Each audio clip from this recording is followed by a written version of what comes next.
Good afternoon, everyone. Welcome to our workshop on film editing with Mr. Cédric Zoenen. This workshop is held by Europe on Screen 2021 in partnership with EU Consortium and Cineropa as part of Road to Europe on Screen 2021. You can enjoy the festival through the festivalscope.com website from 15 to 27 September 2021. Not only film screenings, there are also other virtual events such as workshop from 6 to 14 September 2021 as part of Road to Europe on Screen program and a Q&A session with European film practitioners during the festival in the Film Talks program. For today's workshop, you will be mentored by Mr. Cédric Zoenen on how to edit a film and practices based on his experience. Since 2003, Cédric Zoenen has been working as editor for feature and short films such as Valley of Souls, The Shady Lady, and a documentary called The Embrace of the River. He also works as a teacher at the IAD and is a member of selection committee of the CBA, which is an abbreviation for Centro del Audiovisual in Brussels. Before we start this webinar, allow me to explain the rules. Kindly keep in mind that this session is being recorded and broadcasted live in the YouTube. All participants are muted in order to enable the speakers to speak without any interruptions. We also include Q&A box where you can type any questions that you have. But we will have the Q&A session for every 20 minutes and you can ask in Bahasa or in English because we can translate for you. The session will be conducted fully in English. So before we start, let's first welcome Europe on Screen 2021 Festival co-directors, Mbak Menina Putri Wismurti and Mas Naufal Yasin. Thank you, Vina. Thank you for the kind introductions. And thank you, everyone, for participating in the first day of our film editing workshop at the Road to Europe on Screen 2021 workshops that has already started since last week. Actually, we had already conducted the other two workshops, which were the acting workshop as well as the film development workshop. And today and tomorrow, we will also have a film editing workshop. But today we will more go into an introduction and a general for everyone so that the public can also access the workshop, the film editing workshop with Cédric Zoenen from Belgium. Thank you so much, Cédric, for participating and supporting us. It was a wonderful talk with you last week, last Thursday, and we can hardly wait to hear from your experience and also learning from the tips that you have done so far. And thank you for Valerio, Cine Europa, and EU Consortium to help and supporting our festival, especially in providing this workshop that can be accessed for free of charge by everyone. And on the Road to Europe on Screen 2021 film workshop. Now it's my co-director, Naufal. The screen is yours, Naufal. Thank you, Putri, and thank you everyone who is, for your time to attend this workshop. And thank you, Cédric Zoenen as well. This is our very first attempt to do a filmmaking workshop in terms of editing. As we all know, film is basically an editing craft. So it will be useful if we are able to explore various aspects of filmmaking in our workshops. And we already started this year with acting and film development. And hopefully this will not be the last editing workshops that we have. We hope we can repeat the experience in years to come. Yeah, and that's it about from the remarks of from both me and Putri. And I believe now we have a photo session. So yes, Tina, can you get us back? Yeah. Thank you, Mbak Putri and Mas Naufal. And now I would like to invite our festival co-directors and Naufal and Putri and our mentor for this workshop, Mr. Cédric, to turn on their cameras for this photo session. Please look at the camera and I will count to 3. Show your best pose and smile. 1, 2, 3. Great. Once again. 1, 2, 3. Thank you very much. Thank you, Vina, and thank you for all the participants. Just use the the session to ask Cédric about anything that you want to know in terms of film editing. And thank you, Cédric. The screen is yours. Yeah, thank you very much. Thank you. Okay, so hello, good afternoon, everyone. I'm very happy to be here and for the invitation of the festival to share a little bit of my experience on film editing. Of course, I would have loved to be there in person also with you in Indonesia. I mean, especially because it is for me very important to be like in human presence, to see each other and to be able to talk and share more even after the webinar. And that's something that I really like about my job as an editor, is the human contact that we have with other people. First of all, I have to admit that I'm not really used to talk in public. Generally, I'm just trying to stay behind the scene, like behind the director of the film. My job is like more in the shadow of the editing room, and so please be indulgent because I'm not used to talk much in public, and I will try to do my best. And generally, as I said, I stay like in the shadow, and I usually take notes, analyze, listen much more than I talk. Okay, so now I will start about my editing work. I will just try to share the screen. Yes, the presentation, then it is there. I think you should see it now. And so, documentary editing, ways of seeing. First of all, before I start talking really about editing, I want to do some kind of personal presentation.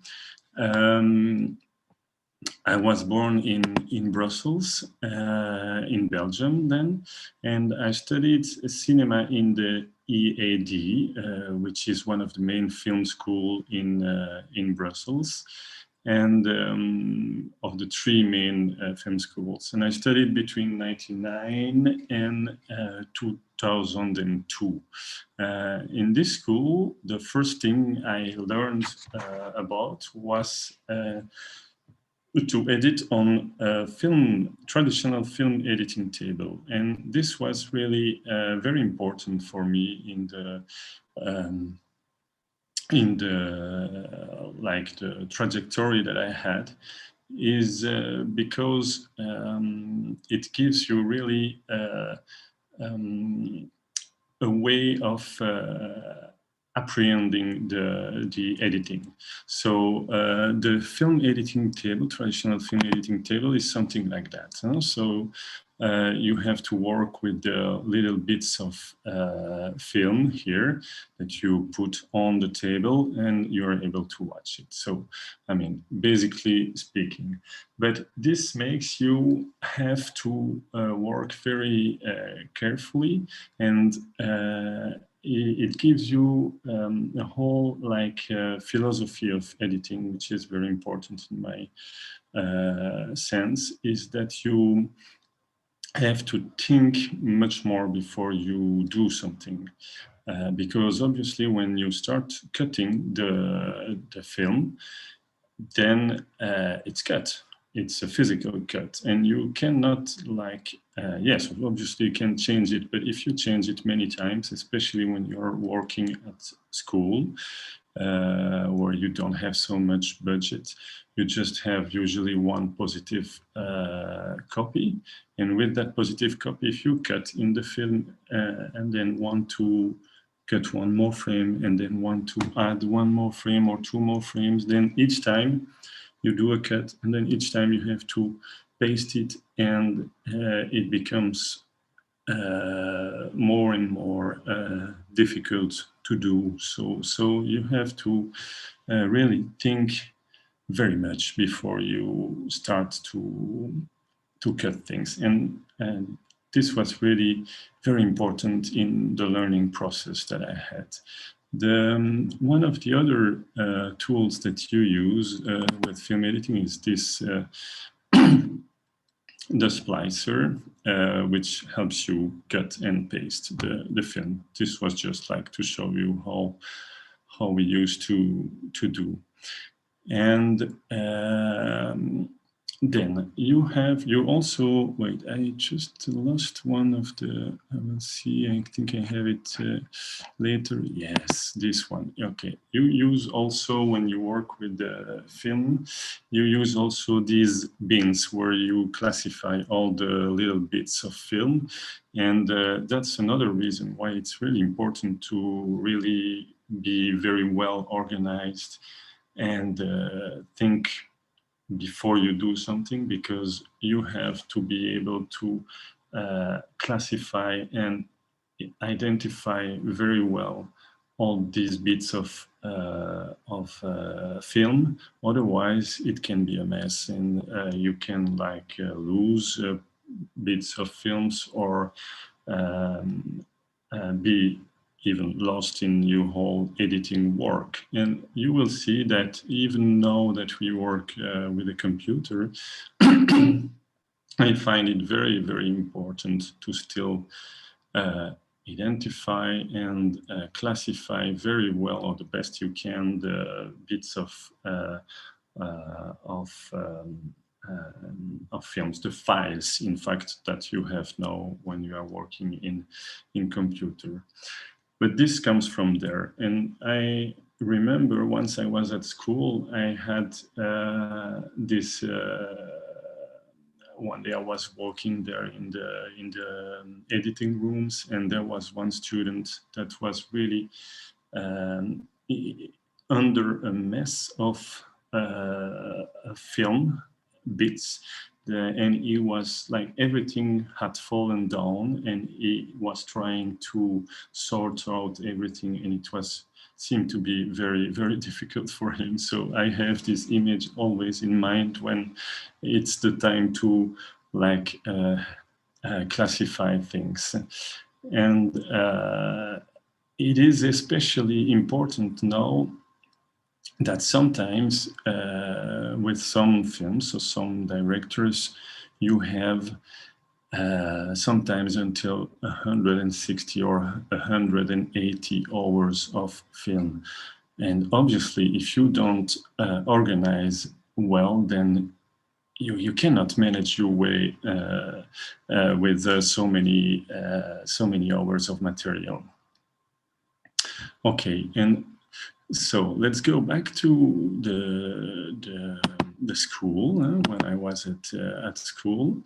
One of the other things that was really important for me when I was learning is to learn to question things. Okay, I already said, think before you do something, but also each time that something is not really clear, just don't hesitate to ask to the director to put in doubt. If you're not sure that you understood something, then ask him, yeah, what do you really mean with that shot, or what did you want to do with that film? You have to be sure to understand the best you can exactly what the director wants to do with his film, wants to say with his film. So this is one of the way that you can achieve the best editing and help the director to get to the best film possible. And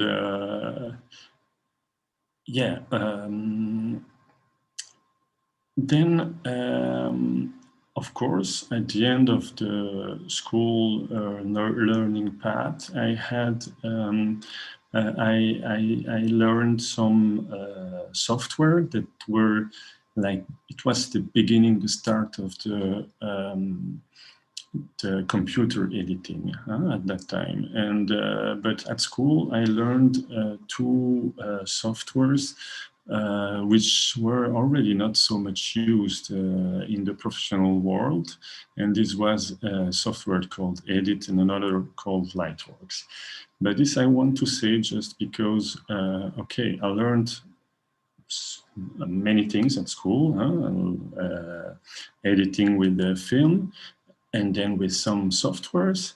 But then when I went out to the professional world, I had to continue learn a lot of things because I, at that time, was the beginning of the Avid Media Composer and things like that. And was the beginning of also Final Cut Pro. And these were softwares that I didn't learn at school, and I had to start to learn them on my own. And this was really formative. And for example, I was doing a traineeship just after school in Lausanne, in Switzerland, and this is where I learned start learning a bit about Avid Media Composer. I was there with a more experienced editor, and she told me, okay, you want to learn, then you go on the machine and I will tell you what you do. And she was behind my back and saying, okay, just now you do that, and then you do that, and then you do that. And this was really a very good training for me to learn like the shortcuts and to learn how to use the machine. And then but also what I would like to say about the software is also that it is not in my sense, it is not the most important thing about the work of an editor. Because what an editor brings to the work, to the film, is more like a philosophy of editing. And I think a good editor has to be very flexible and has to adapt to each different situation. And so when, for example, I had to work once for an animation film, which for the preparation of this animation film. And they had already made some basic drawings, and they wanted me to structure that.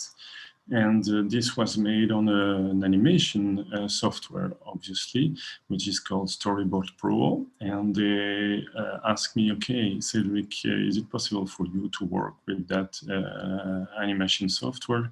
I said, I never used that, but I can try and see if I can find my way around it. And it was the case. So I said, just let's do like that. And it was really easier for them because they could, as I was working on the basis of what they had done until now, then they could restart with the work I had done without changing softwares and doing a lot of technical manipulation. And so they were very happy with that. And I think really it's very important to be as flexible as possible. And okay, so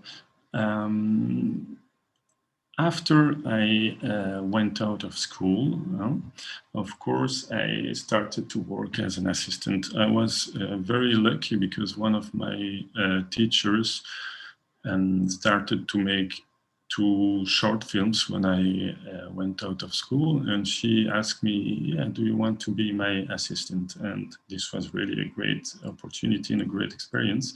It was only like a few weeks after going out of the school. And I arrived at the production editing room the first day, and I met the producer, and the producer told me, okay, come with me to the editing room. And he showed me the editing room, and he said, okay, this was an old Avid media composer, so with many components and many cables. And he said to me, okay, someone took out all of the cable and disassembled everything. So before you start, you have to fix everything and reassemble and make it work. And I didn't want, obviously, to say, yeah, I don't know how to work it out. So I just said, yeah, okay, I'll do it. And then he went out of the room, and I was just, okay, what am I going to do with that? But with a lot of patience and just like trying out things, I finally found my way through all these cables and made this machine work. So then I started to work as with the workroom assistant, and yeah, I prepared the material and synchronized for my former teacher, and this was a really good experience. Then afterwards, I also started to at the same time do some sound editing, and there was another nice story that I have with this sound editing, is that I was assistant on a short movie, on another short movie, and I met the sound editor of that movie, and then I said to him, okay, could I watch you work a little bit? And he said, yeah, of course, if you want to stay with me even the 2 or 3 weeks that I will work on the sound editing, you can stay if you want. And I said, okay, this way I can learn a lot. And then I stayed with him the whole 3 weeks and was watching how he was doing, and it was really great learning. And very often during the pause, when everyone was going to eat at midday, I would stay in the editing room and try out things, and he usually would ask me to maybe find some sounds that he needed or to prepare some material for him, and this was obviously really great. And so yeah, at the beginning, during a few years, I was working like as an assistant on one hand and as a sound editor on the other hand, and starting to do some work, some films as an editor. My first documentary, I think, was as an editor was in 2003 or 4, maybe 2004, I think. Yeah. So now, what do I do now? I now work mostly as a documentary editor, and I sometimes do some fiction films also, short feature, and I did 2 years ago a long feature film with one of the directors that I work a lot with, who is Nicolas Rincon-Gilles. This is one of the this is a trilogy that he has made, which is called Campo Hablado, and it is made by three different documentaries. This was really a great work for me to do because it's a person that I really like to work with, and it's also something I like very much is to continue to follow the work of the directors. When it's nice to work with someone, obviously you want to continue to work with him, and this is a really great relationship I have. And this is another short documentary that I made, which is Core. I will talk a little bit about this project because it's a little bit specific later in my talk. And yes, and apart from that, I also do, as they said in the introduction, give some yeah, teacher as in the EAD. I give not really lessons, but I follow practical exercise of the students. And last year I was like advisor for end of study movie. And I'm also part of the CBA Film Commission, which is what we call here in Belgium an atelier, which is very specific here from Belgium, and that it's like a structure that helps develop, especially young director first projects, mainly documentaries, and there is a whole like. Working together philosophy and helping these young directors to go on with their projects. Okay, I think I could stop a little bit now for questions if there are some questions. Yeah, if there are some questions, please, I will welcome them now.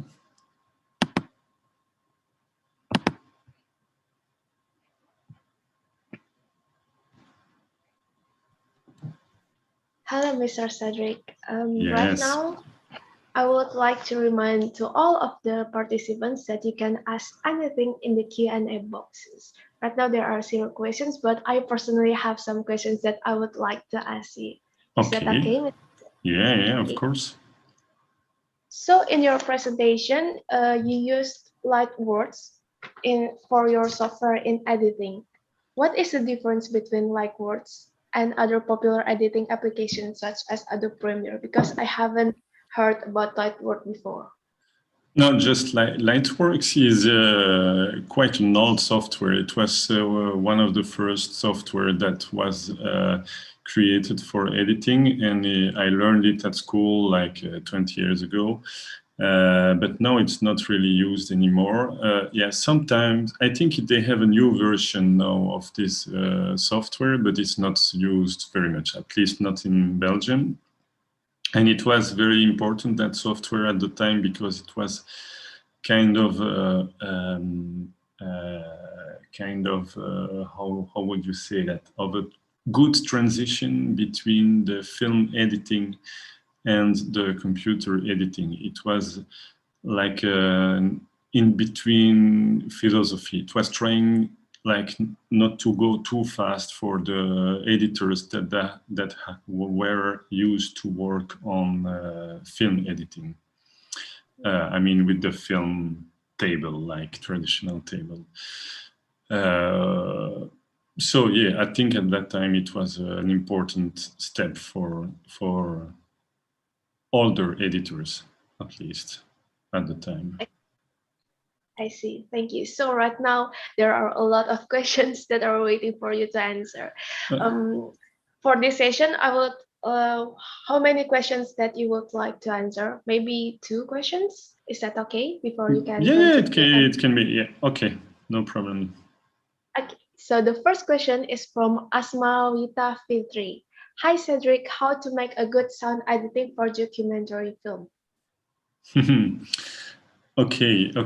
This I will try to answer briefly, because I will not talk a lot about sound editing later in the talk. So I will take this opportunity now.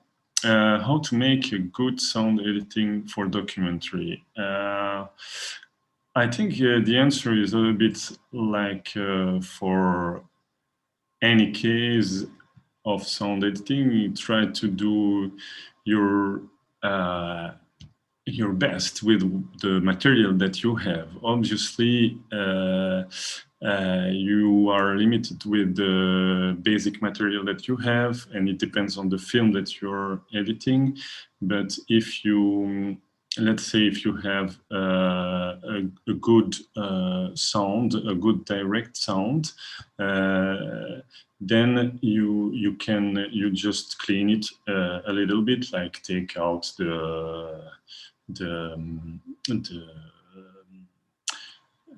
how do you say, take out the scratch and the all these noises from the recording. And then usually it depends on the general atmosphere of the scene that you want to have. And then you add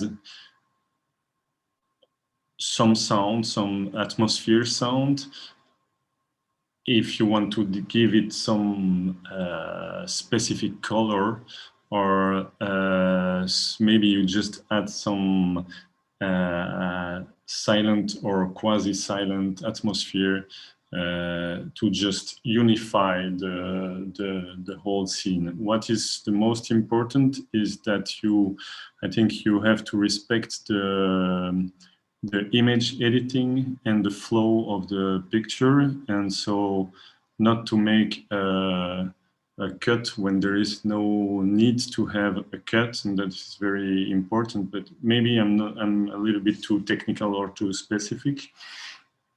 But it's a question that you can talk a lot about, obviously, yeah? Because it depends also the sound that you can have from maybe a sound recorder. See if you have someone at your disposition that will go and record sounds for you to add in the movie, that is great. Obviously, it's very different if you work with a documentary with a lot of talking, a lot of people talking. Then it's you will not add a lot of sound. If you work on a documentary like these ones that I showed you, which are more like with a living atmosphere, watching people live, and then you will have much more space to add, like for example, forest sound or river sounds, and so there are really very much different cases. But usually let's say that there are two different steps.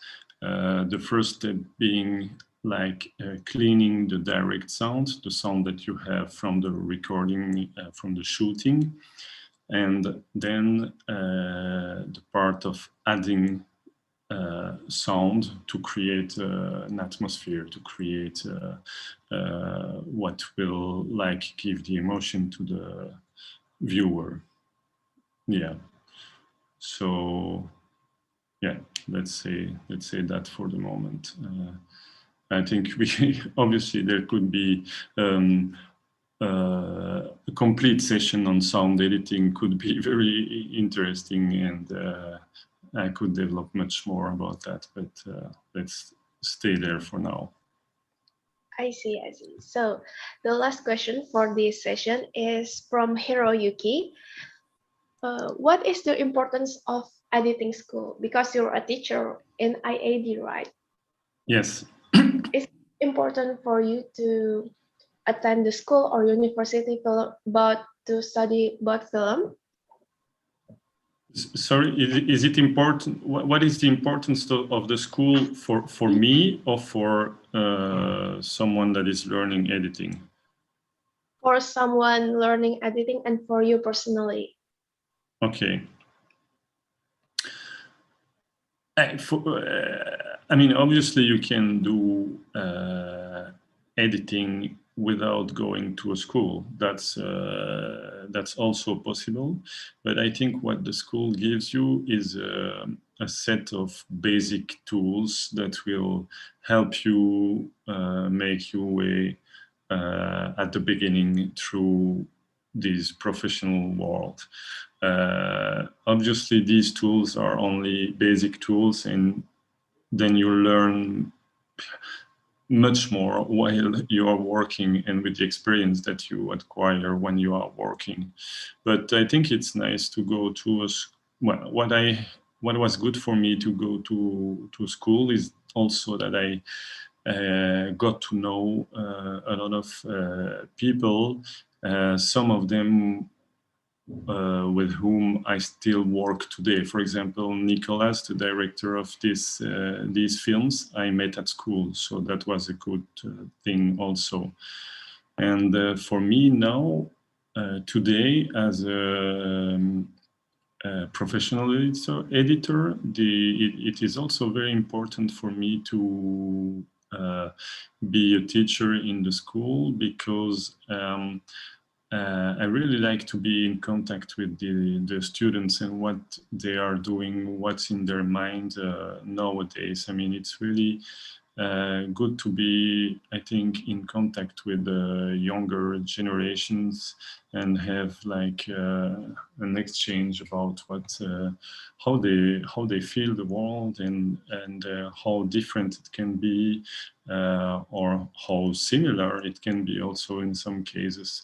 And yeah, I must really like to be in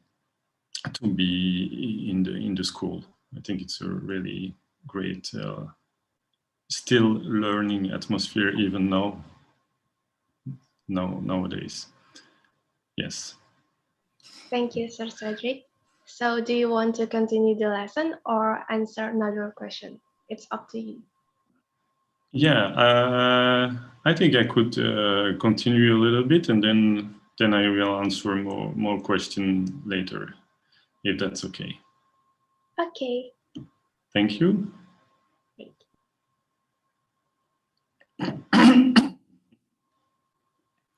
So now I will continue with the editing and like go a little bit further deep in the editing work.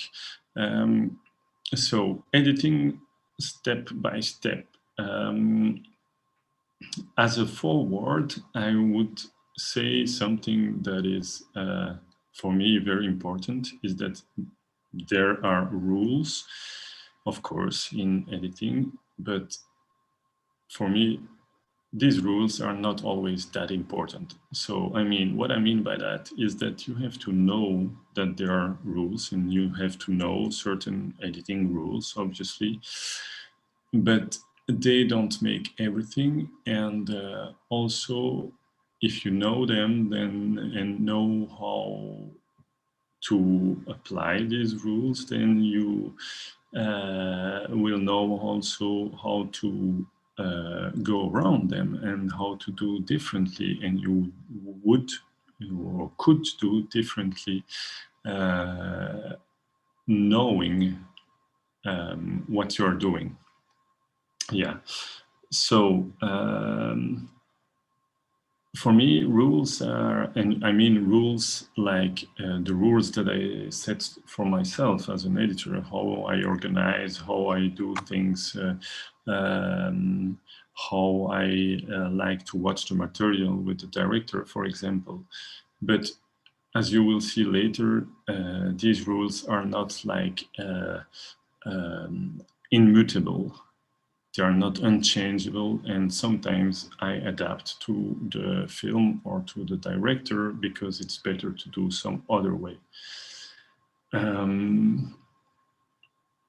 So let's say for me, what works better, what suits me better as a work methodology in a very schematic way, obviously, is watch all the material. Usually I like to watch all the material. Of course, there are exceptions. I will say about that later. Watch all the material with the director. This is very important for me, is to do it with the director, because that's when two people, in my sense, that are going to work together during what can be a very long period, sometimes months of work. This is when these two people learn to know each other also. And this is where I discovered the material of the film, of course, but this is where I get to know how the director thinks and what he really wants to do, or he or she really wants to do. And so this is the first important thing for me. I will come back to that later.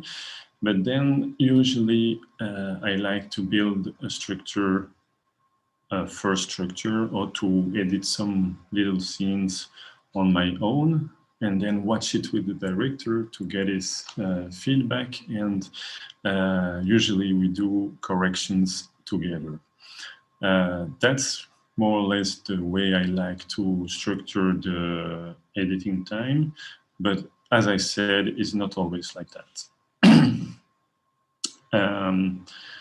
So, for example, in the case of Core, this documentary, short documentary that I was talking to you about earlier, this was a really specific case. It is a documentary from Benjamin Daoust, and in that case, we did not see the material together for many reasons. Because Benjamin was working on another project at the time, because he had already seen the material several times himself, and because he was going, at the beginning, he was going to edit it himself. But then he asked me to do it, and then so we didn't watch the material together. And another reason that we didn't do so is because there was not so much image material, but there was a lot of sound material. Because this film was about a prison that was in front of his apartment. So he had like a window from his apartment, and behind the window, just in front, was a huge prison. This that you can see here in the this is a view from his apartment. And so he had decided to make a film about that, but only from one point of view, which was the point of view of his from his apartment. And so image-wise, it was quite simple, but then he had recorded also a lot of sounds, because the prison makes a lot of sound, and people that are inside the prison, they shout, they talked together between the windows, and there's a lot of things happening in the sound. And so sometimes you would leave the recorder on for a whole night. And so obviously we could not listen to 12 hours of sound together. It was too complicated. Well, 12 hours for many nighs. So it was like many hours of sound recording. So what I did for that project, I never did for another project, is that I would work at home, and I would start listening, and sometimes put in like fast forward. And when I heard like something seemed interesting, I would stop and then go back and listen to because sometimes also there was like 3 hours where there was nothing happening, and then suddenly there was something happening, and then you had to just pay attention, but you could not listen to everything. So this was a very specific case, and this is just to say that okay, there are these rules that I set, but for my work, but they don't apply to all the projects I work with. So generally, I start, as I said, to watch all the material with the director, and while I watch this material, it's a period that takes quite a lot of time for me, because I like to really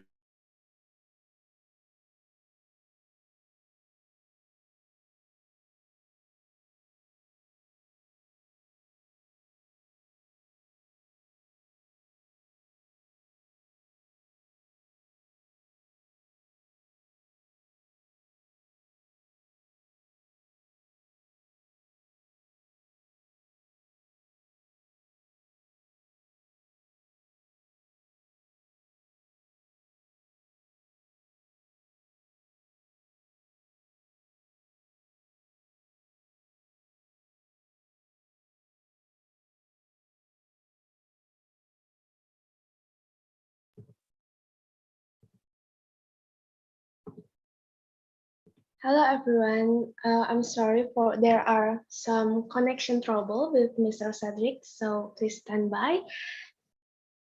Thank you.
Okay, so everyone, we will wait for Mr. Cedric internet connection. So we would like to remind you that you can. Oh, I'm sorry. There are some troubles with Mr. Cedric's internet connection, but it's okay because Mr. Cedric will come soon. Everyone, we would like to remind you that our Europe on Screen 2021 festival will be held from 15 to 27 September 2021. You can enjoy the festival through the website festivalscope.com, and there are also workshops in Road to EOS program from 6 to 14 September. Not only workshop, we also have Q&A session with European film practitioners during the film festival in the Film Talk program. So make sure that you check it out. Check our Instagram and our Twitter and our Facebook at Europe on Screen, and make sure that you didn't miss the last things from our festival. Thank you.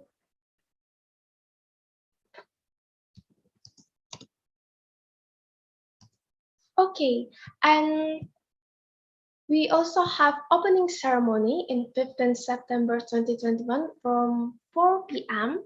to 5 p.m. Make sure that you attend our opening ceremony because from now, the festival will be open officially. And you can also watch it on YouTube live.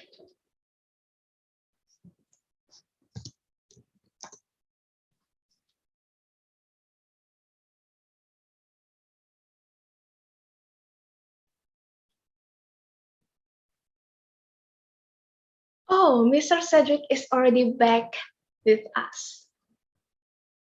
Hello, Mr. Cedric. Please unmute your speaker because we cannot hear you right now. Hello, do you hear me?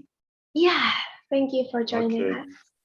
Yeah, I'm sorry, I have a problem of connection. Yeah, I will try because I switched on my phone device. I will try to connect again on the computer because otherwise I don't have the presentation. I'm so sorry about that.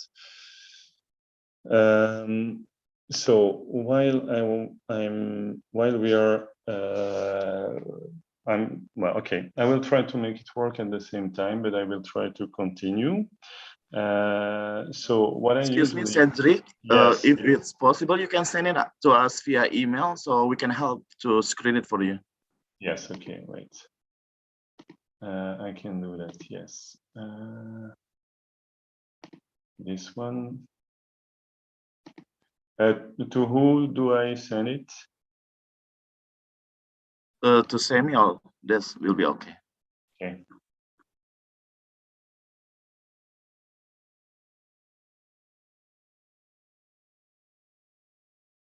Okay. How? Yeah. Okay. It doesn't work. Sorry.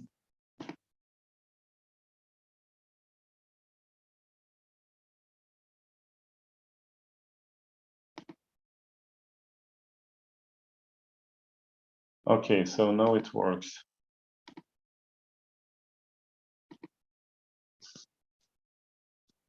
Okay, I will quit from here and I will start again on the computer because it seems it's working. Sorry about that.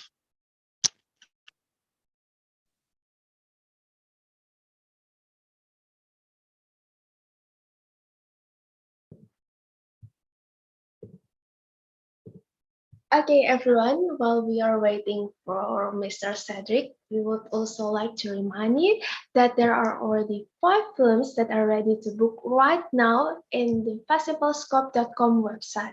You can watch the films after the opening session. Thank you.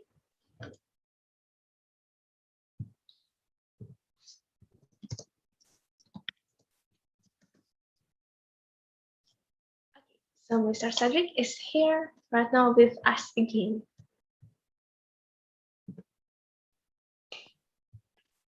Hello again.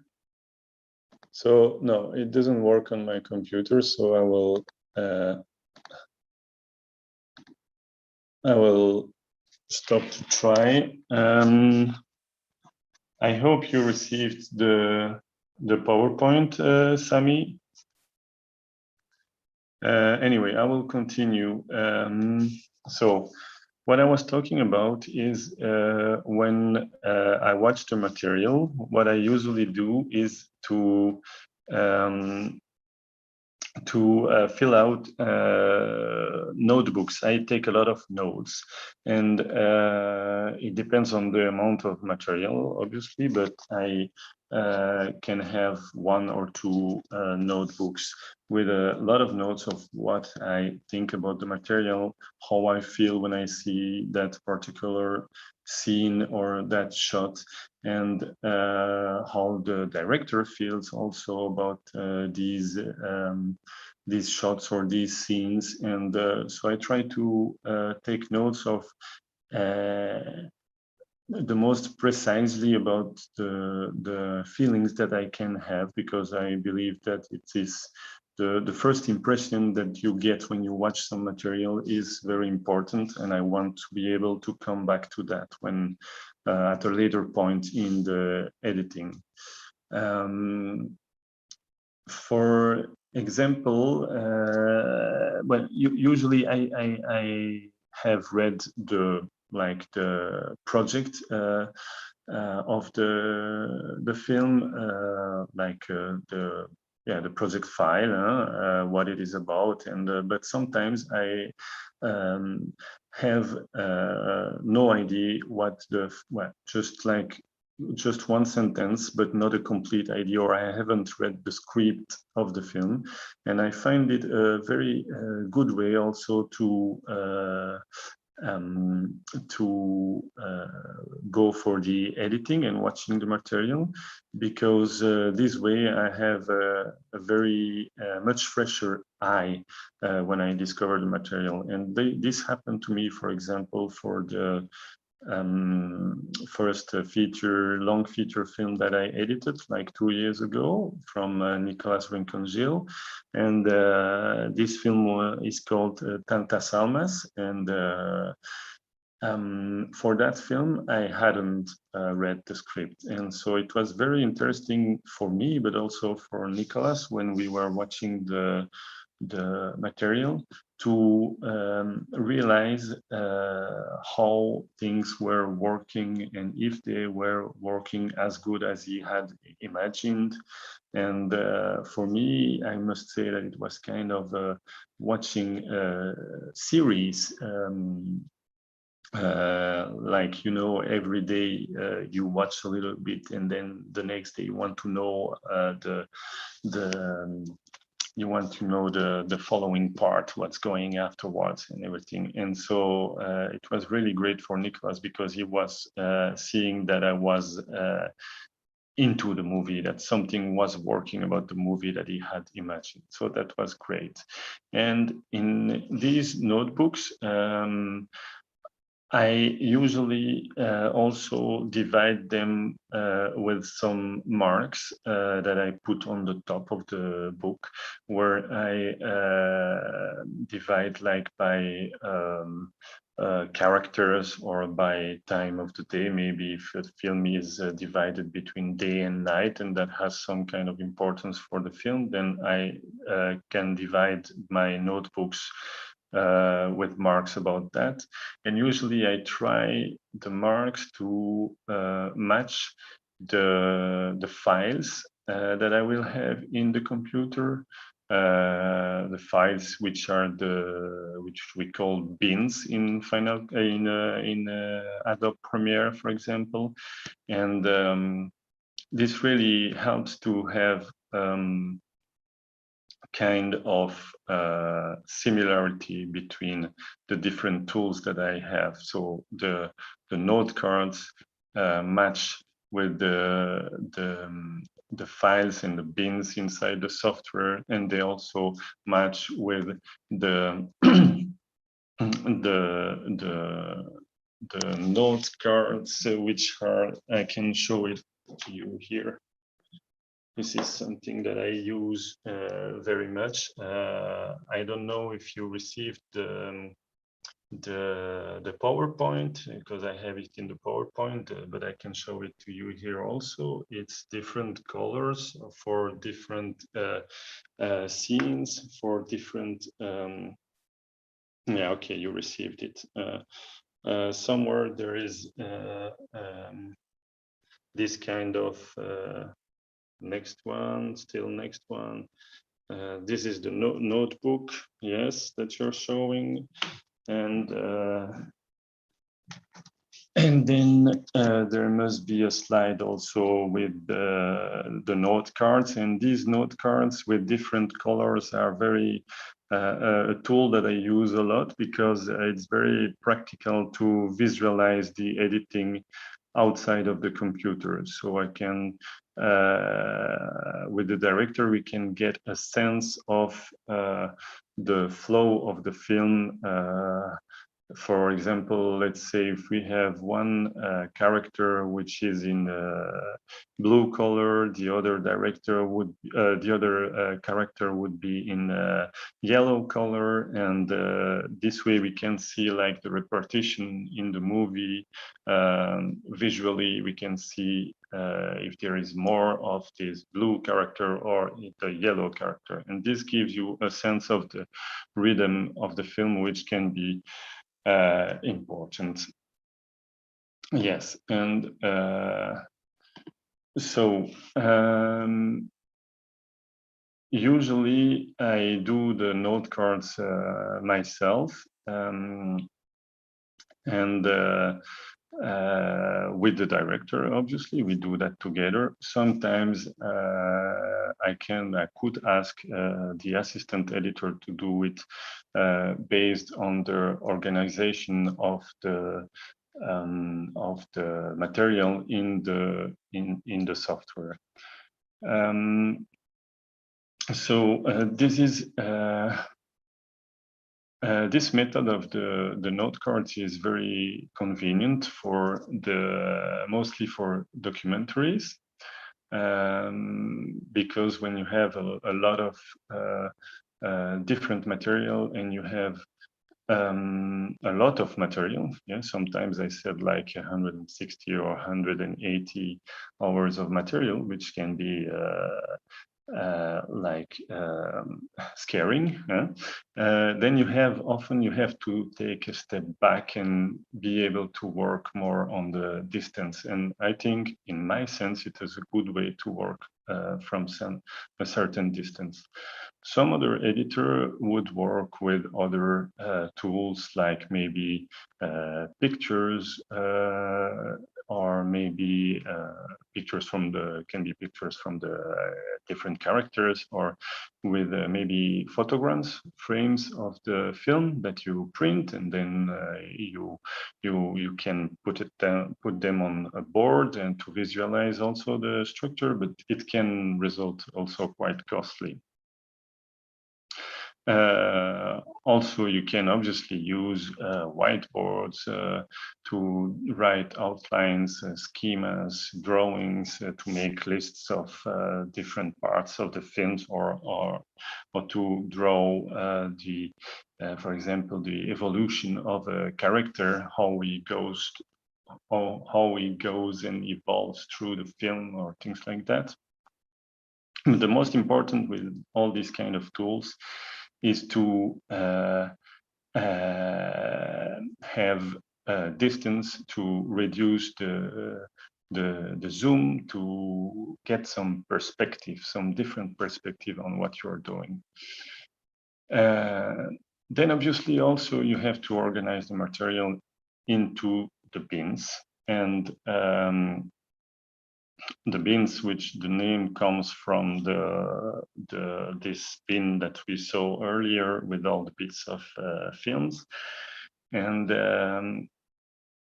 these bins in the Adobe Premiere, it is very important, or in the Apid or whatever software you are using, it is very important to organize them very well so you can find your way. It's the same as with the bin with the bits of films. And it is important that this organization and naming suits the way you are seeing the film, you and the director. It is important, what is important is that you can find your way easily through all this material. And so you can organize and identify this material the way that it suits you better. There is no rule about that. It can be organized according to different characters. It can be organized also by the day of shooting, if it is best for you to find things later. It can be organized by the places or important moments, or whatever is best. And so I don't know, I could stop a little bit for questions if you would like to. And then you could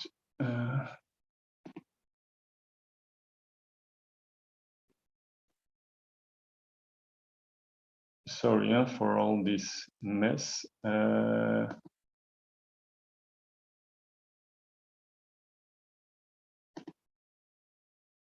Yes, if there are any questions, I could answer some questions, and then I could continue.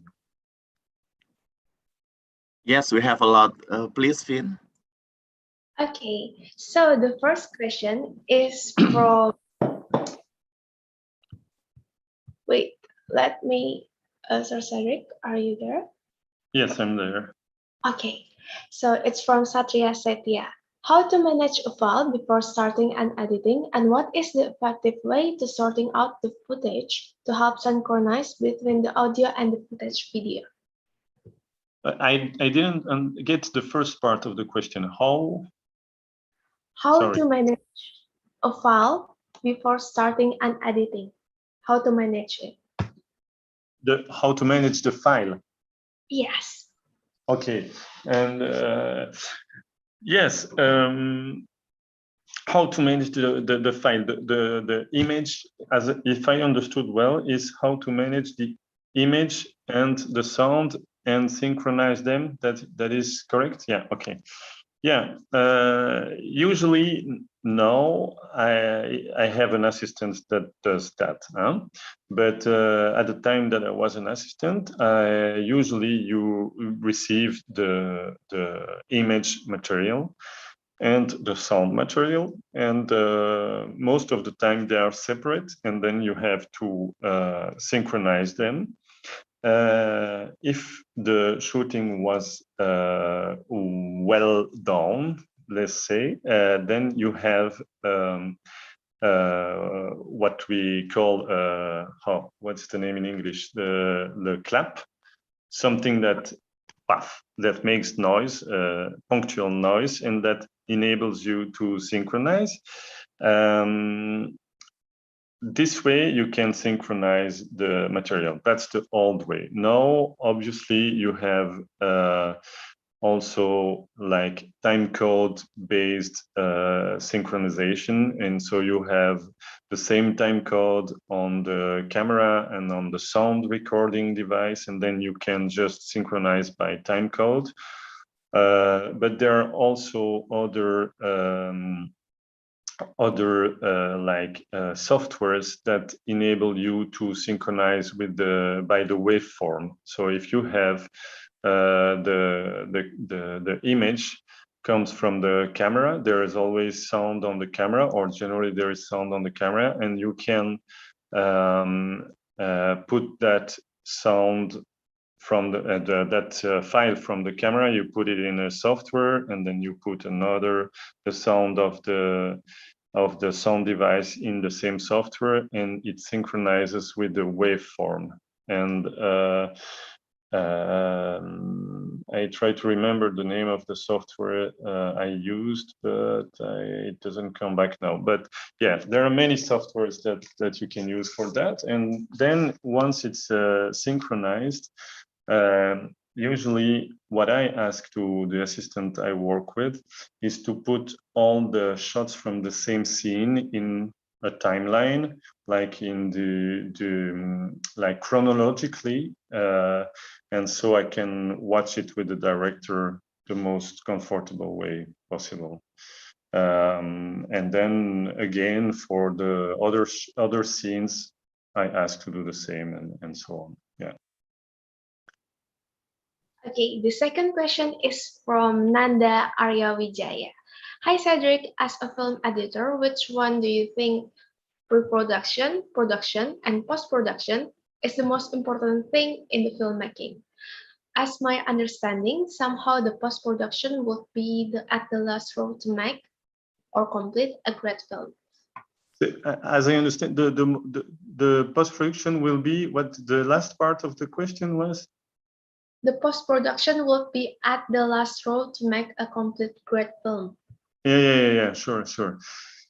What is the most important? Yeah, no, in many things are important. Obviously, what I was saying is I was talking about adaptability and flexibility. I think these things are very important for me. But for me, yeah, if I have to name one thing, that is important for me is the human relation.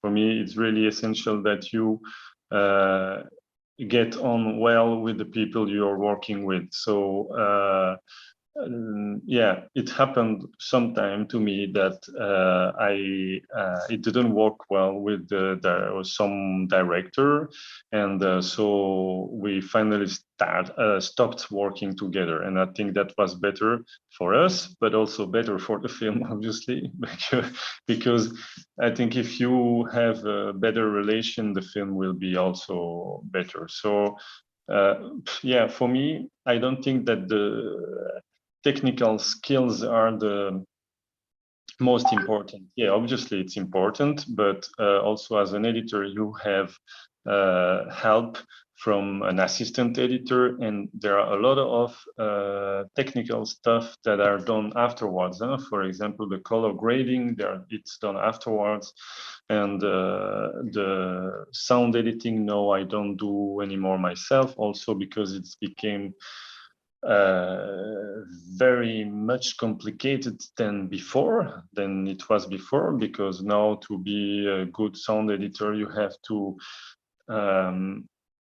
go very deep into the mixing of the sounds and things like that. And so yeah, but yeah, I would say human relation, it's the most important. Yeah. Thank you, Sir Cédric. Long answer just to say that, but Well, the last question is from Gembong Nusantara. How does your mood or emotion affect the editing process or film flow? And how do you maintain your mood or emotion during the whole editing process? Yeah, that's a nice question. Okay, I have to think a little bit. I think that I usually try to to separate my personal mood or emotions from my personal life. I try to separate it when I come to the editing room, and I must say that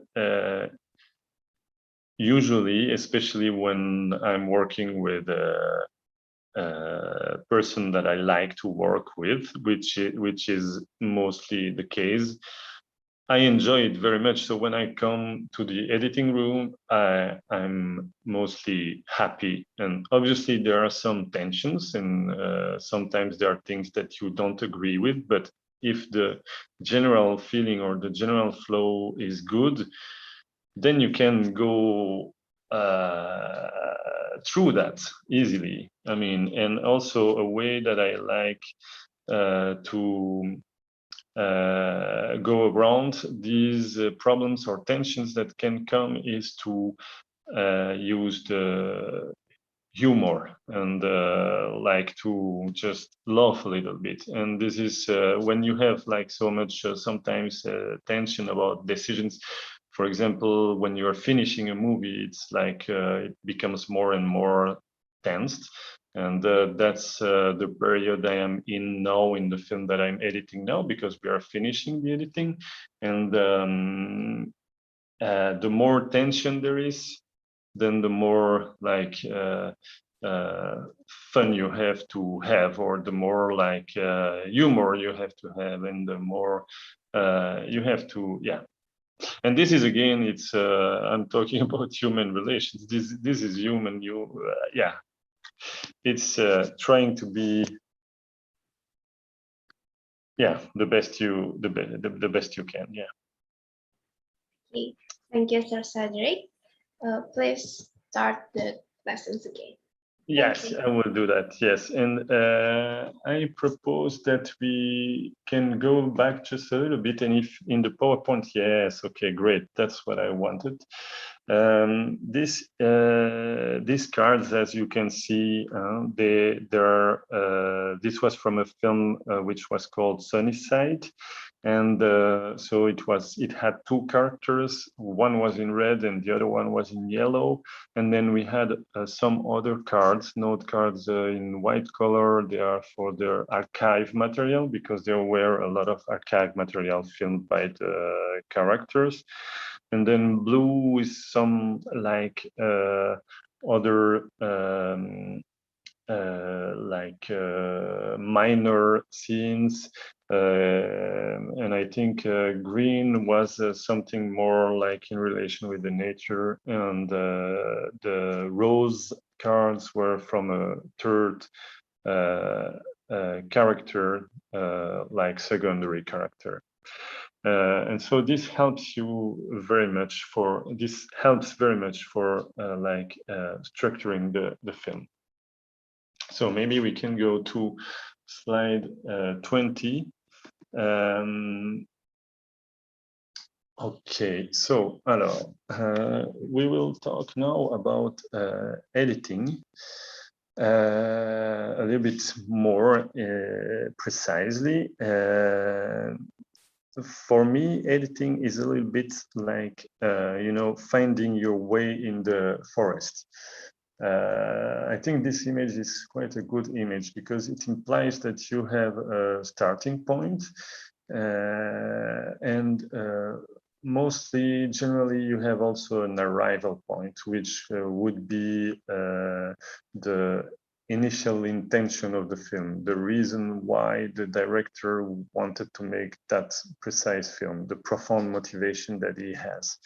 And this is the direction towards which you would want to walk with the director in the editing room. This is what has to guide you. And generally, as when you walk in the forest and you want to get to some point, it is very important to go to choose for a direction and to keep on that direction, because obviously if you start changing direction the whole time, then you start making circles and you never find your way out of the forest. So this is a little bit to say that the first thing important when you really start after watching the editing and making the notebooks and the note cards and everything, when you start editing, then the best is to first talk with the director and choose for a direction to go. This means choose for a basic structure, for decide for how you want to organize the film in the first part. So I would say that there are two cases, and we can go maybe to slide 26, if you hear me. And there are two cases. The first one is the director has a very precise idea where he or she wants to go. And so sometimes he even has already, even in the case of a documentary, already has an idea of structure that he wants to give to the film. So that is very good. So you start obviously editing that structure based on what the director wanted to do. But sometimes this director doesn't have a precise idea of where he or she wants to go. I mean, no, let's say it differently. She or he has the idea of where she wants to go, because this is the motivation of making the film, but doesn't really know how. So doesn't really know the way, doesn't have a structure yet. So then you talk and you decide for a structure with him or her. And I think when you decided for that structure, the best is to go, as I was saying about the image in the forest, is you go until the end of that structure, not changing all the time. So this way you can realize what is working and what is not working in the structure that you decided to do. Obviously, in some cases, you will want to adapt a little bit or change some little things in the structure, in the flow that you're building. But I would say mostly it is good to go until the end of the structure and see how it works. It can be in one case or in the other, but go until the end. That's what I usually try to do. And when you have established that structure, maybe we can go back to slide 25. When we have established that structure, then you just have to start editing in the concrete material. So you have to choose a scene with which you are going to start the editing. It can be the first scene of the movie, but it can also be any other scene that you judge that you maybe liked more than the other, or that maybe will serve more, or that is more important for the film, or whatever. What is important, I think, is to choose a scene that is not too difficult or doesn't have too many problems, because that way, as it is the first scene that you're going to edit, you can get confidence and start on the good foot. you know. And then you edit this first scene, and then another one, and then another one. And usually when I edit scenes, we can go to slide 27. I have all the material from that scene. You can see it on the right hand side here on the image. This is, for example, the whole material of that particular scene. Then I start to the other bit that is on the left side. In the center, I started to take out some parts that we just liked less. And I put some, as you can see, some bits on the second track. So this is a way to organize things and say, maybe I like a little bit more that shot, or that shot can be interesting.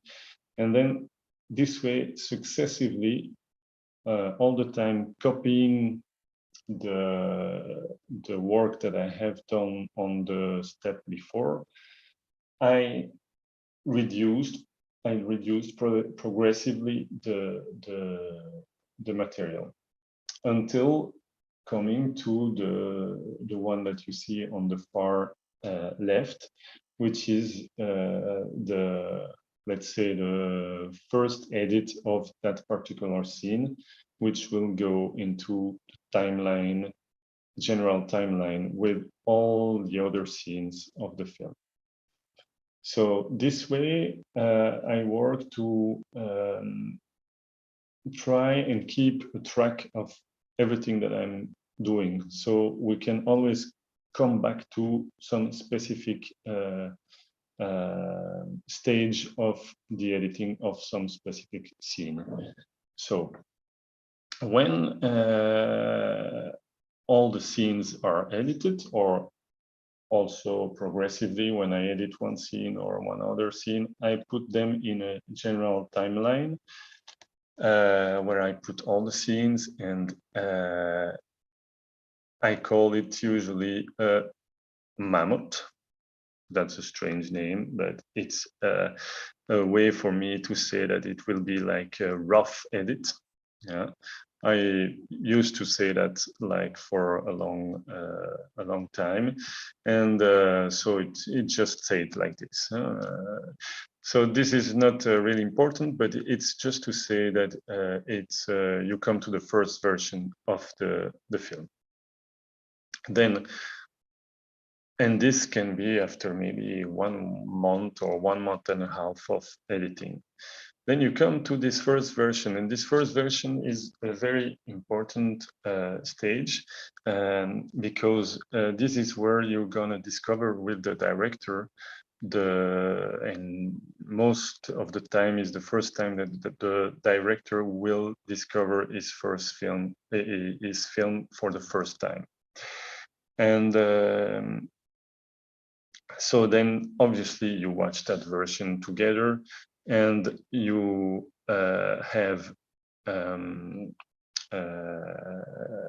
you will have a lot of comments, a lot of things that maybe work, but a lot of things that also probably do not work. Even in the case when the director knows exactly where he wants to go, what he wants to do, how he wants to structure his film, even in that case, you will have things that do not work. So then afterwards, what you do is do corrections to particular scenes, to the whole mammoth also. And usually doing the corrections is usually something that it is important to do together with the director. Maybe building the first versions of the scenes or the first mammoth you can do alone, because then the director keeps a fresher eye for what you're gonna see in the first version. But when you're working on corrections, it's better to usually do it together. So after what can be weeks and months of works, you will come to maybe version 2 and then version 3, version 4, and sometimes it can come to as many as 28 versions of the edit. And this you can go maybe to slide number 30. This was the bin of a film that I already talked about, is Sunnyside. And so we had 28 versions, but not only 28 versions, because there were like version also 2A, 3, B, C, D, E. And so there were many versions, but we actually worked during 6 months on that film. And it was quite a long process. But generally, I would say there are like 15, 16, 17 versions of the film. Obviously, when you build so many different versions, there are moments of doubt, and generally it goes very smoothly until a certain point, and suddenly you can have the impression that nothing works anymore. And in that kind of case, what can you do? Then I think one of the most important thing is not to put everything in question. Because obviously if you start putting everything in question, then it becomes a mess, and it's difficult to go out of it. But so try to see, like take a step back and see what you can define as it surely works, or maybe there is a little problem there.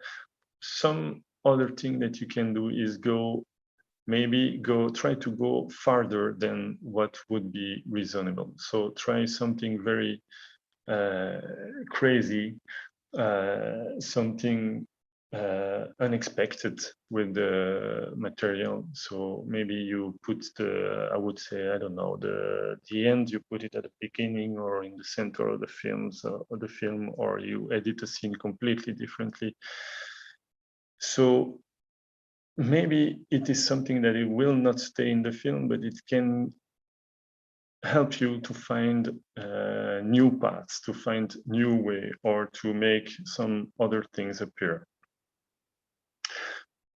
When it's a moment of crisis, some other thing that you can do also is to work a little bit more with the cards, with the note cards. You can also just decide to stop for some days and go for a walk, or go and take fresh air, or maybe in the editing, it was also previewed in the editing process that you will have like 1 week break at that moment, or 1 month break, so that everything that will give you some more distance or more perspective on the film. For example, now for the film that I'm working now, we just stopped for 1 month during the month of August, and this was really good, because when you come back to the editing room, then you get a very much fresher eye and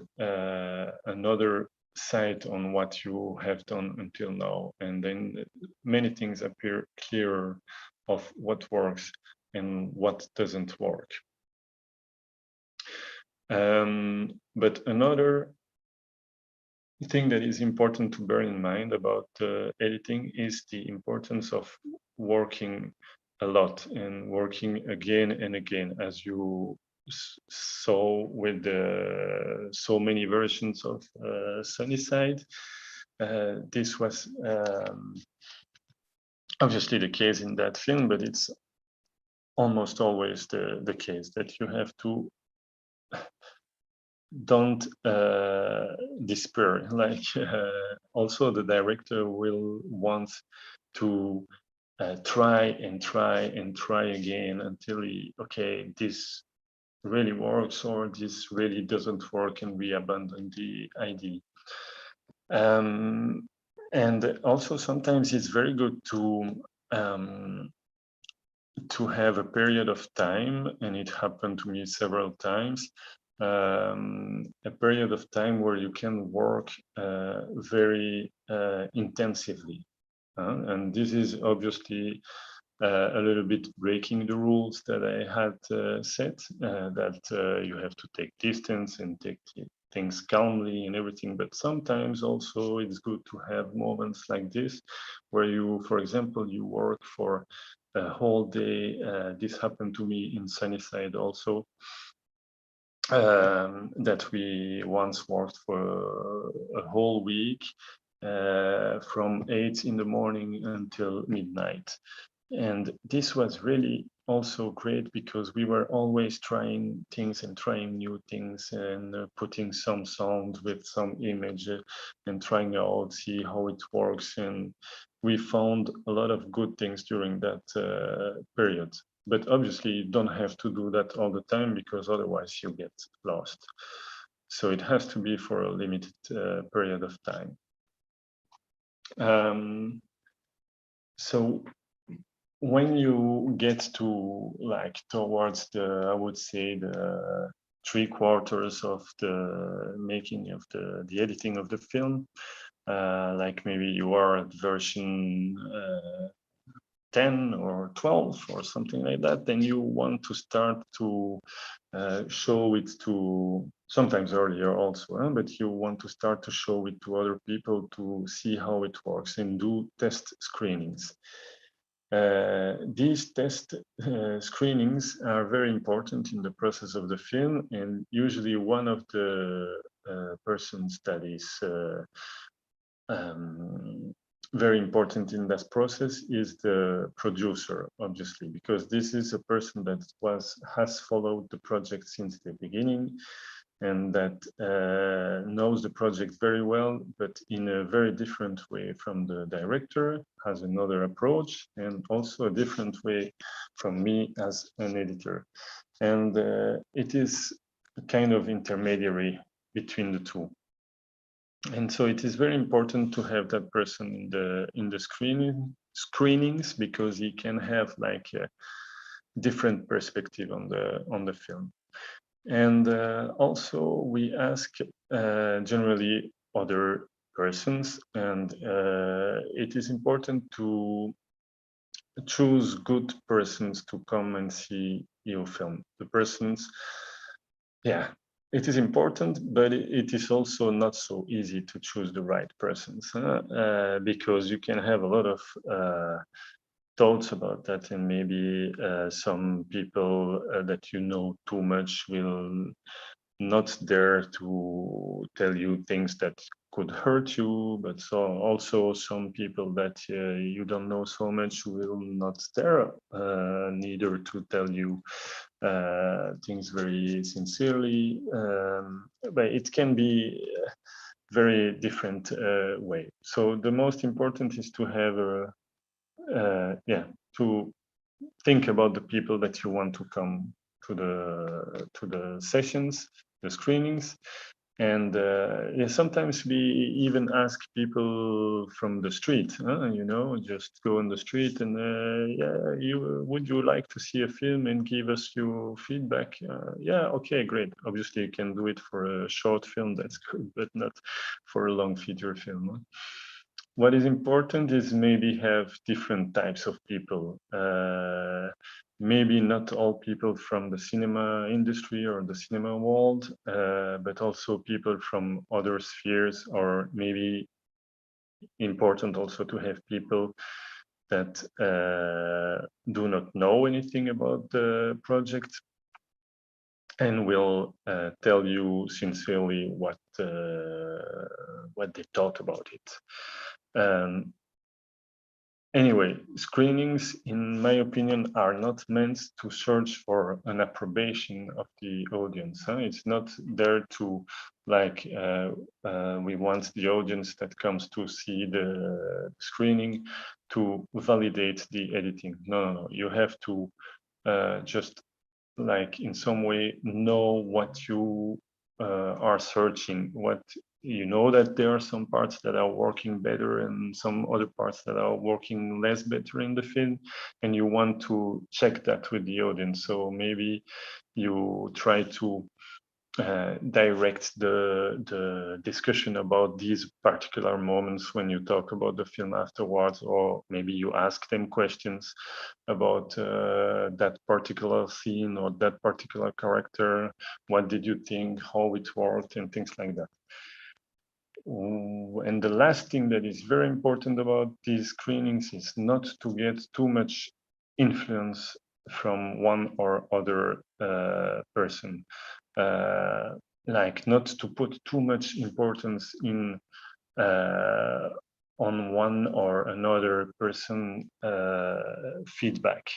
It is important to take the feedback that suits you, that suits the director, the feedback that will correspond, that will match the idea of the film.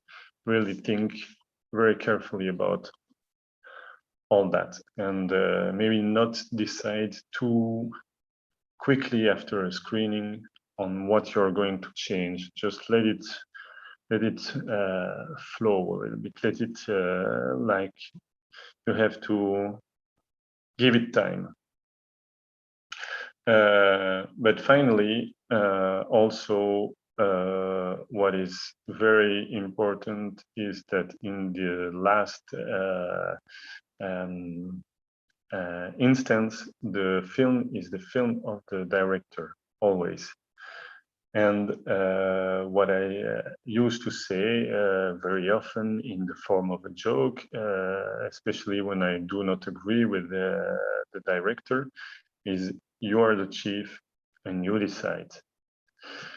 And I do say that in the form of a joke, but I really think it is true. The director, in my opinion, is the person who has to decide on his film, not the producer and not a co-producer, not other persons. Is the director, because the director is the person that without the want from me to put him or her on a pedestal, but it is really the person.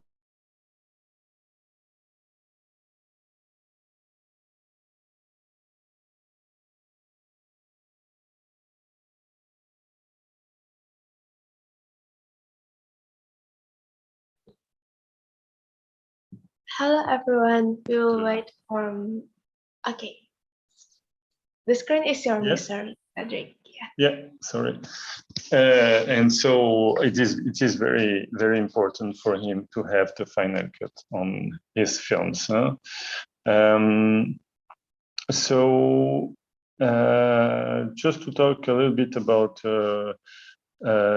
other like important aspects of the editing, but I think I already talked a little bit about that, is the importance of psychology, of how you handle what you say to the director and when you say it. Sometimes the projects of these directors are very intimate projects, and sometimes it is not so easy for them to talk about it, and especially when you don't know them beforehand, it is very important to give them the space, to make the space for them to be able to talk as comfortable, the more comfortable that they can be, because this way the film will be better. And also sometimes as an editor you realize quite early in the editing process that maybe that scene or that shot doesn't work, and you would want to say that right away, but sometimes it's important to wait for the good time, especially again if you don't know very well the director at the beginning of the process, because yeah, it is very fragile situation, and but everything comes right in the right moment, I think. And you can also try to, for example, if there is a scene or a shot that you think it would be better to cut, you can like lead the director to come himself or herself to the decision of cutting it.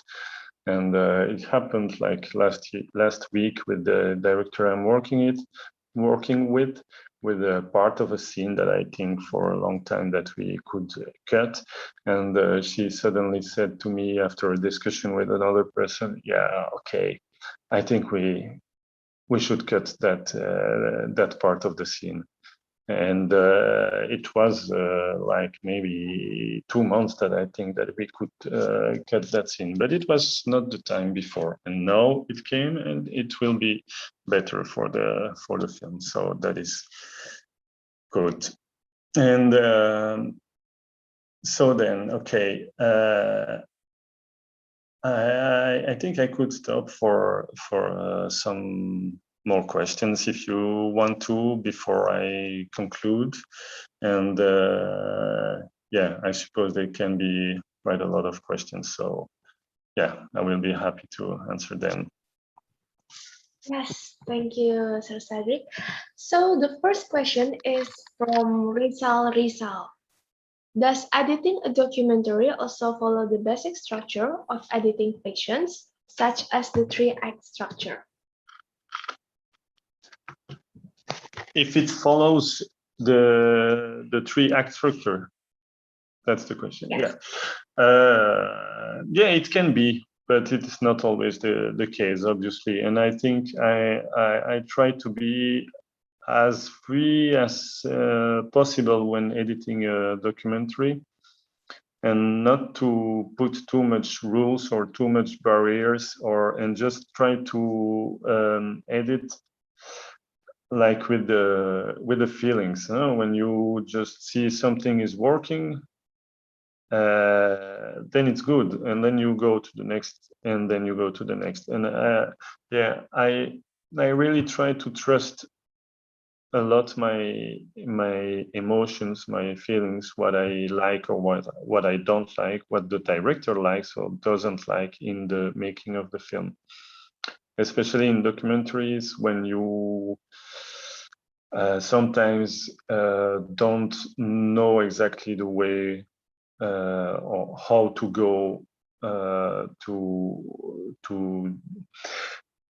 but in the end you always come to some kind of like structure. It can be 3-act or 4-act or whatever. There are different ways of and different kind of structures. For example, the film that we are working on now is finally, it didn't appear so at the beginning, but finally it is kind of a 3-act structure, like with the presentation at the beginning, and then afterwards we follow with the development, and then the end of the film. But yeah, I try not to be so strict about that. Thank you, Sir Cedric, for the answer. The second question is from Hanif Indri Projo. Hi, Cedric. I would like to ask you about the importance of color when you're trying to set certain mood to a certain type of movie. Is color grading really play a big deal in the result?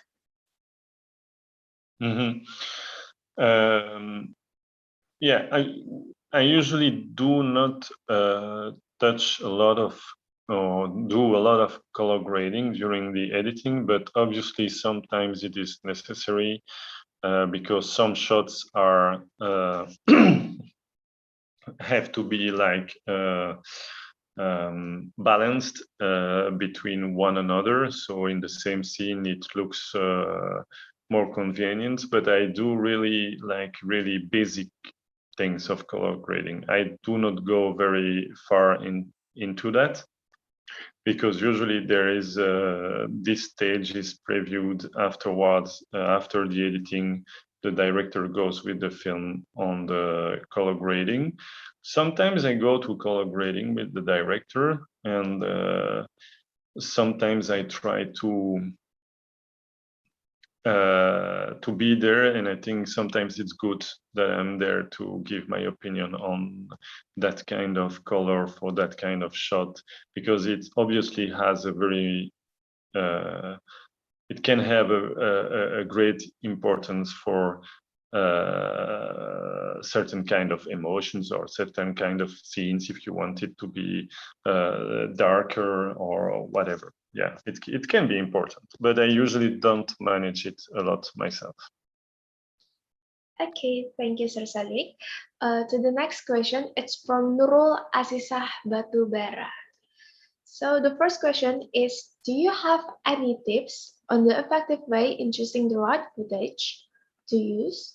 And the second question is, what is the standard editing program that you recommend using? And the third question is, do you think there are major differences between editing documentaries and fiction? Okay, if there is a program that I would recommend, I don't know. I work a lot now with Adobe Premiere, but as I said, I think for me it's not the most important. And yeah, I feel comfortable working with Adobe Premiere, but if in some cases I would have to work on other software, it would not be a problem, and I would adapt myself. I also happened to work a lot on like last parts of the project, some films that are already, and that is most more and more common, is that directors start to work alone, and they work alone on their projects, on the editing of their projects for a long time, and then they come and search for an editor because they have some budget at the end of the editing. And then obviously they started to work on that kind of program, and then I will not change that everything at the end of the process, and that's normal. And then for the third question is if there is difference between editing documentary and fiction. I would say for me there is not real difference. It's still editing. It's always finding the good way to tell the story. And there are also documentaries that are very fictionalized, and there are, on the other hand, fictions that are very really documentary style.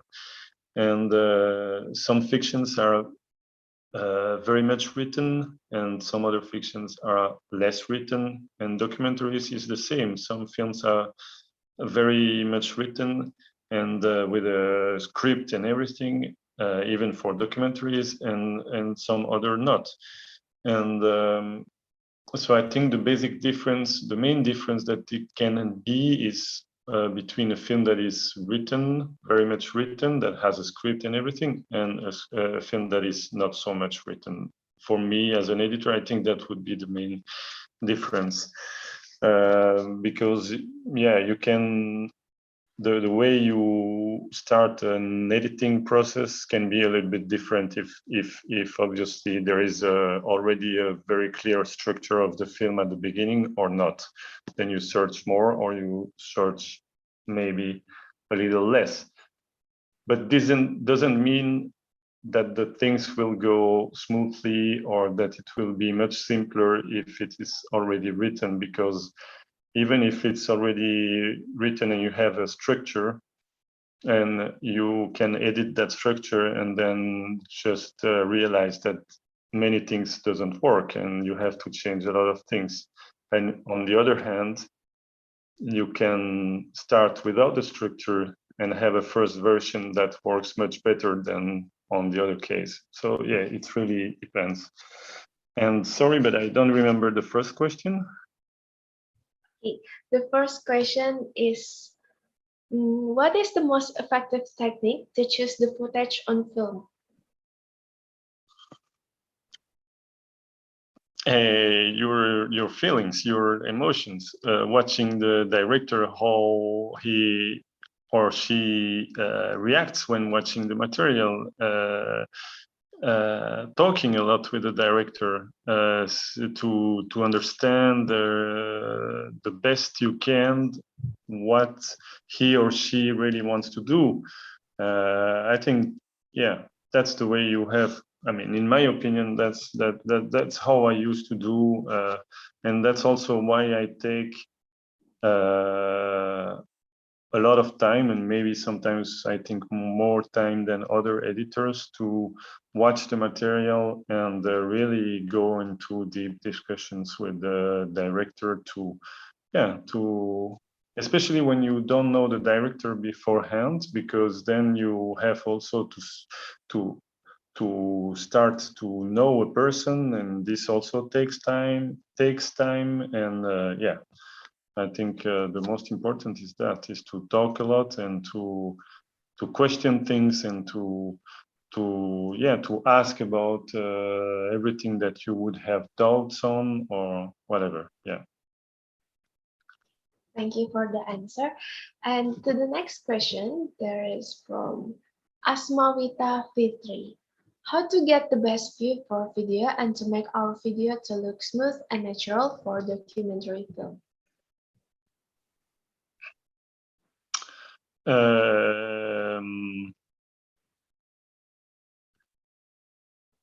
Again, I think it's obviously, as an editor, I work with the material that is already there, so I cannot like really influence the way of the way the material is shot. But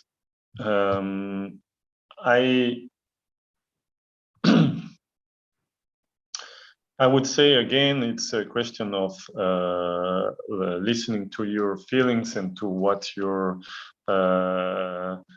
emotions are when you're watching that or that image, and try to to be honest also with that, and say if something doesn't work, just say, okay, I think it doesn't work, just let's go to the next stage. And but also just one comment about that. It's true that I said that usually I get and I work with image that I already shot, but sometimes also it can happen that I start to work on a film project in the very early stages, and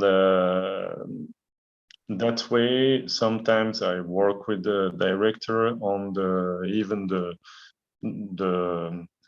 not the writing of the script, but the idea of the film, and what he or she wants to shoot. And so sometimes also they go and shoot some scenes, and then they show it to me, and what do you think about that, in the very early stages, so they can also adapt their way of shooting. And I mean, the most important in that sense is always the communication, and that you try to I think the earlier you can intervene, the best you can also bring something to the project. And yeah.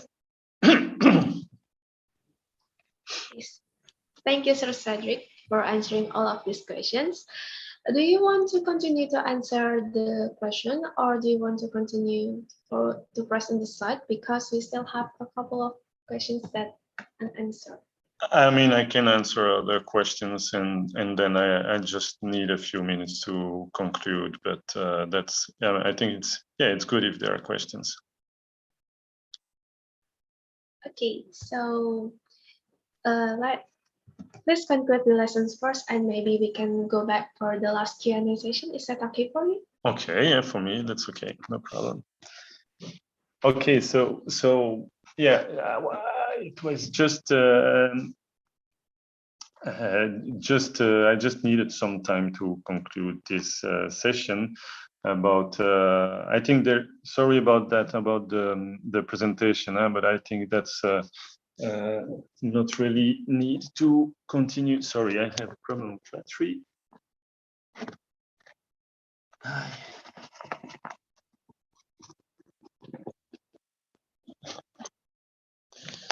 And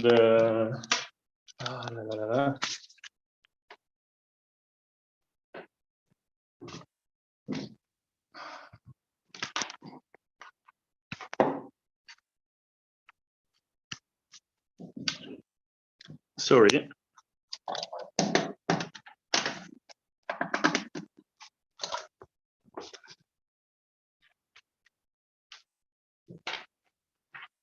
Sorry, I didn't think I had to work with my phone, and now it's going to get out of battery.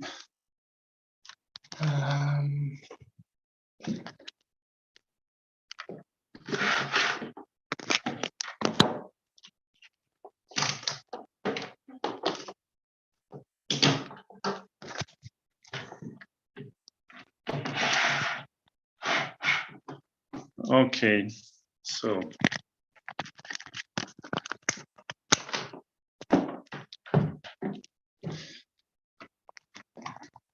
okay, to conclude, I have to say that first of all, I'm really sorry about all this mess. I had a problem with this network connection, and so yeah. Anyway, to conclude, what I wanted to say is that I hope that even despite of all these connection problems and the cable problems, that you had a good time and could learn something about editing and the editing process. What I want to say to end is that it is, for me, in my opinion, very important, as I have said already several times in that talk. The most important is not the technical part, it's really the philosophy of work and trying to be the most human possible, and with the most flexibility, and or having a good way of organizing oneself, trying to have the most empathy with the director and with the characters, and in the end, for me, it is a really, with the experience that I have and that I had with the films that I edited, it's always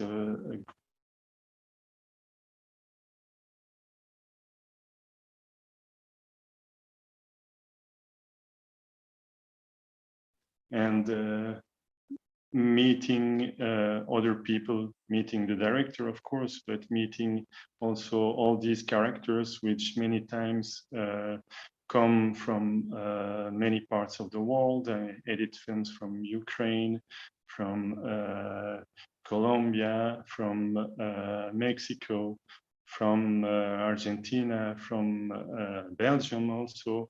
And so all the time you meet a lot of people, a lot of different way of lives, and that's really what I like about this job. So I hope you enjoyed the talk, and really I promise that next time it will be better. It was yeah, a little bit messy today, and really, again, sorry about that. So if you have more questions, I can really answer with a lot of pleasure some more questions.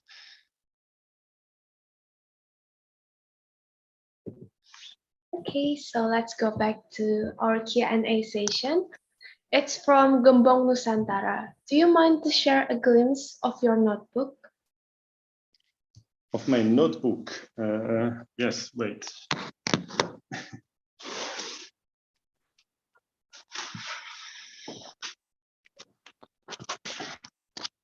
Okay, this is, I don't know if you see it.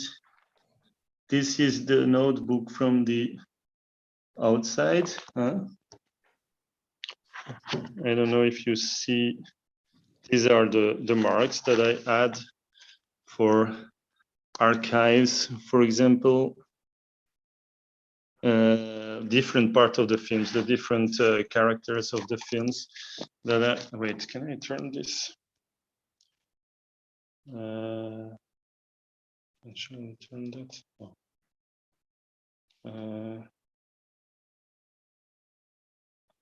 I don't know.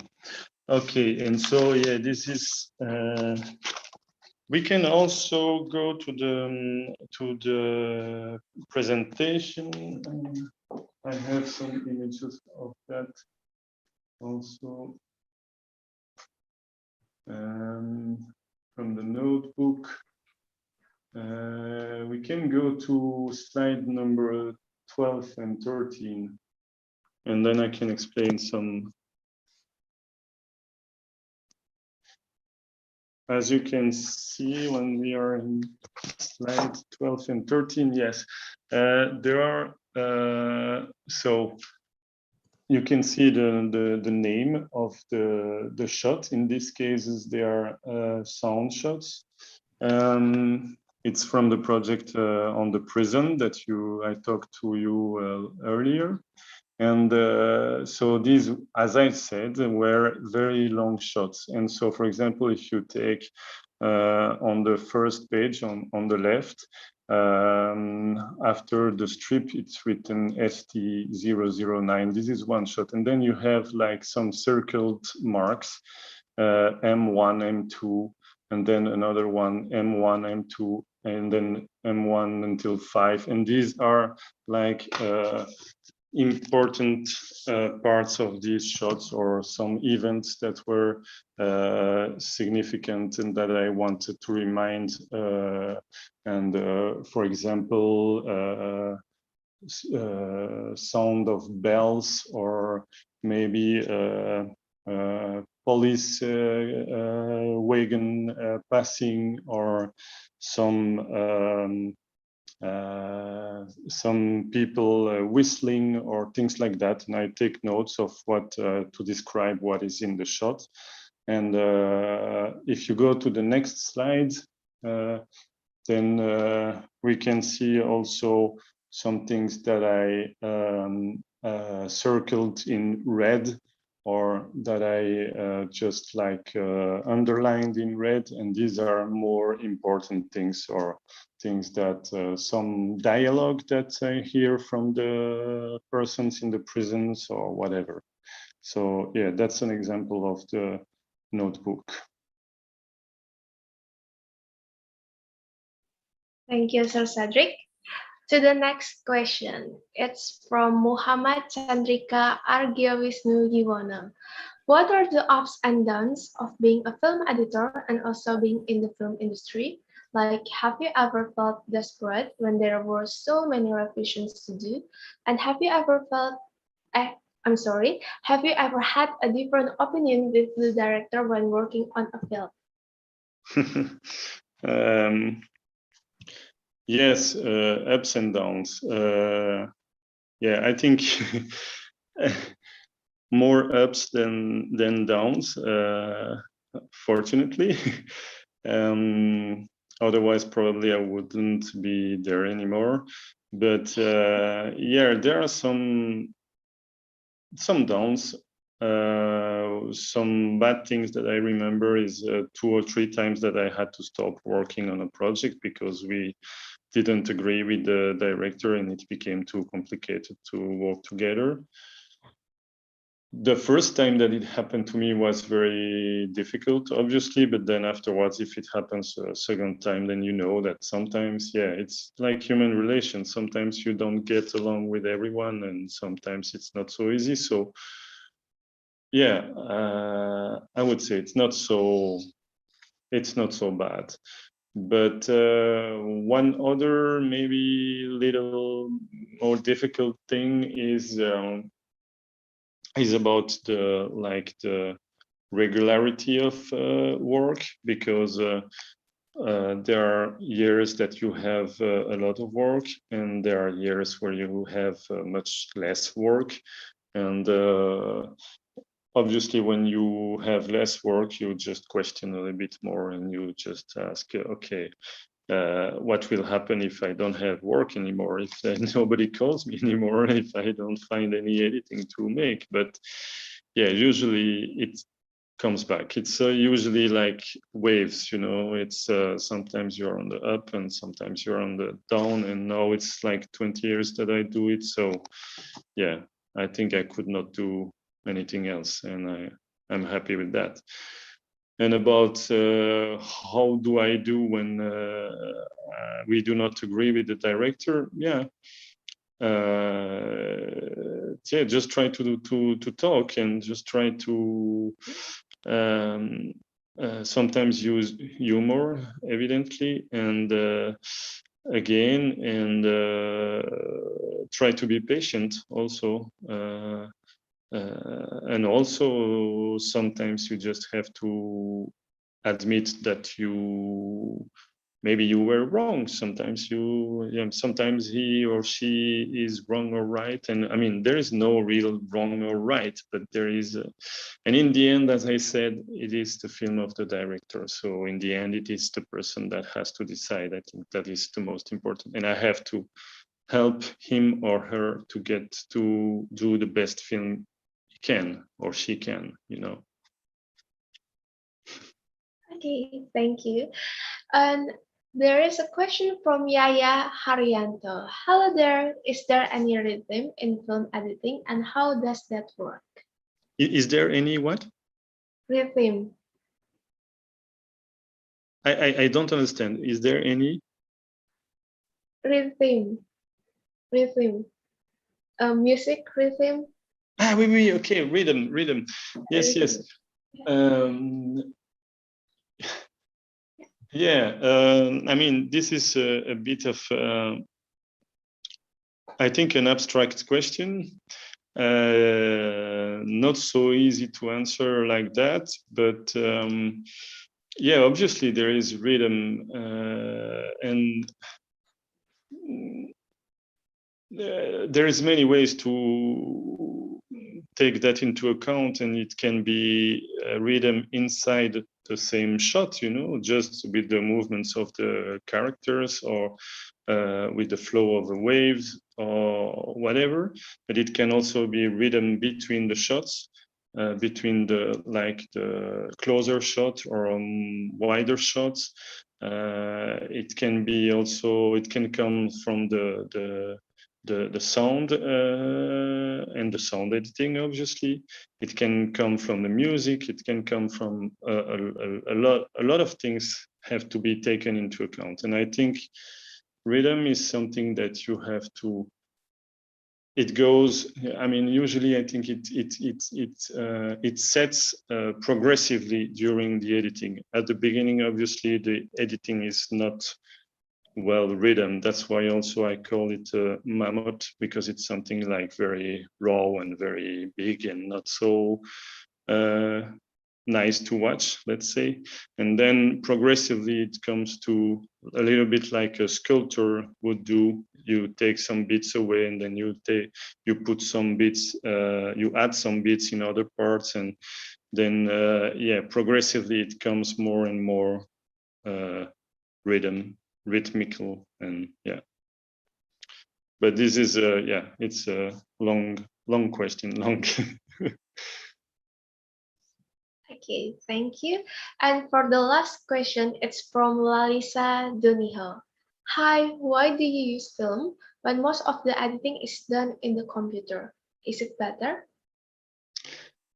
Okay, no, but I don't use film anymore. But I just wanted to show how I had learned about editing, and because for me it's it was very important and very significant in the way I had learned about it, because for me it represents the whole philosophy of the importance of, for example, as I said, of talking, the importance of questioning, the importance of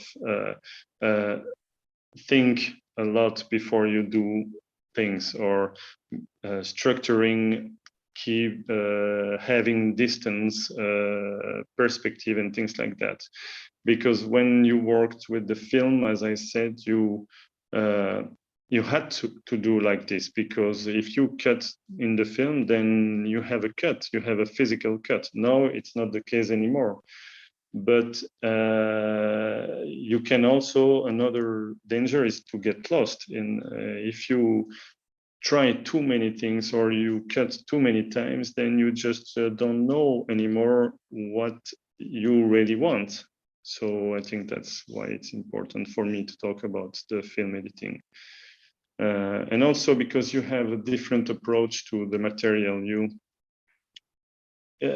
When I learned to edit with film, I was always, you are much more on foot, like walking in the room and talking, and you're not seated all the time. You're not, it's some different approach. And I think it was important for me, and that's why it was important to share it also.